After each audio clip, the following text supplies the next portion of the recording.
It's been a long shift, and you and your crew have just finished making dinner and about to sit down to eat. When all of a sudden,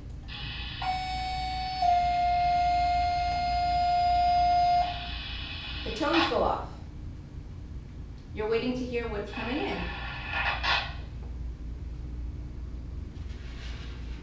Station 51, Station 86, Station 55, transfer for engine 251 to the scene, engine 286 to the scene, and the type 55 to the scene. Go with alarm. Structure fire. Happy Harbor Resort 70. You've been called out to a structure fire. When people think of the dangers of fighting fires, rarely do they think of the chemicals that really cause the harm.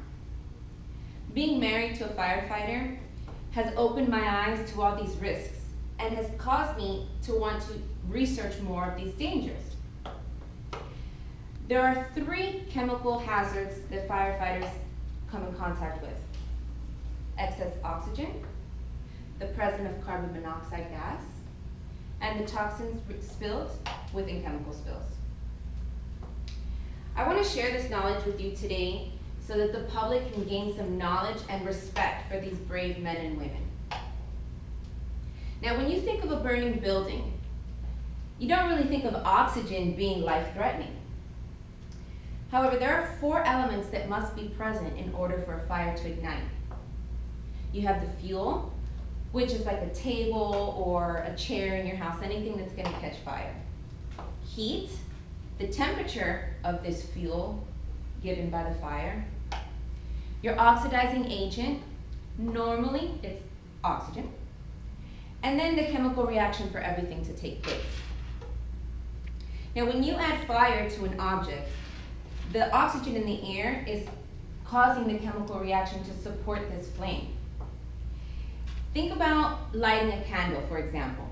When you have your candle lit and you close the jar, you're releasing all the oxygen, and what happens? The flame goes out. It's the same thing. You need the oxygen to fuel this fire.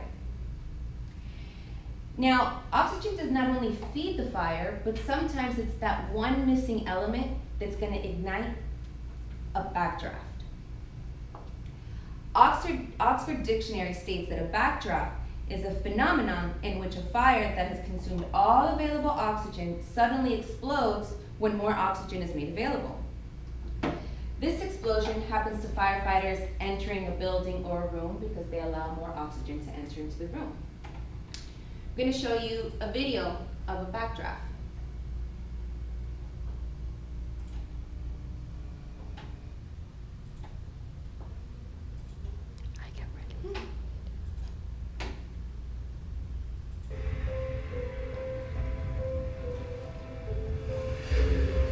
They're entering and it explodes. The whole structure explodes. Heard of name? When these backdrafts occur, you're endangering the lives of everybody in the structure and around it. Now, just as dangerous as the chemicals going into the reaction, the chemicals emitted are equally lethal. Carbon monoxide, as stated in the American Red Cross, is an invisible, odorless, colorless gas created when fuels, such as the tables and chairs, burn incompletely. Firefighters are exposed to large amounts of carbon monoxide while fighting fires. And although they wear their protective gear, which is known as their bunker gear, the presence of these risks are still very relevant. If there's any leaks or cracks in their masks, then they can be inhaling this carbon monoxide.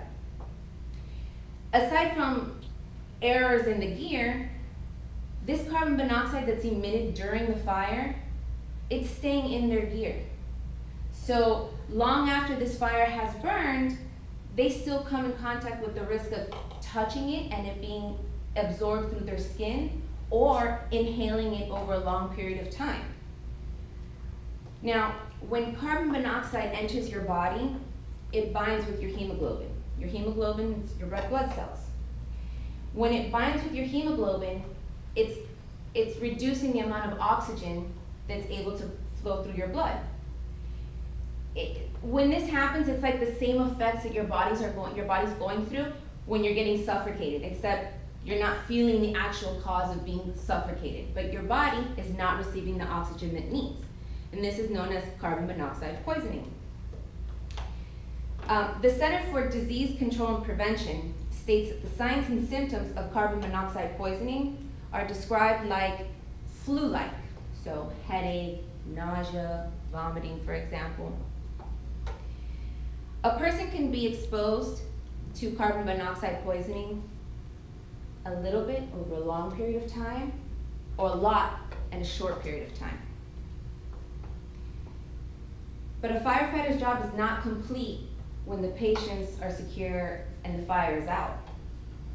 These firefighters have to clean up any chemical spills that may have been caused during this explosion or accident. Firefighters who are certified in hazmat, which is hazardous materials operation, constantly come in contact with various chemicals. These firefighters are the ones responsible for identifying these chemicals and evaluating what they can do. When the chemical spills, after firefighters have identified these chemicals, they have to clean them up and dispose of them. If they identify these chemicals incorrectly or dispose of them incorrectly, then it's going to cause hazard to everybody around them. An explosion can happen. But alongside of not cleaning up correctly, say there are no errors.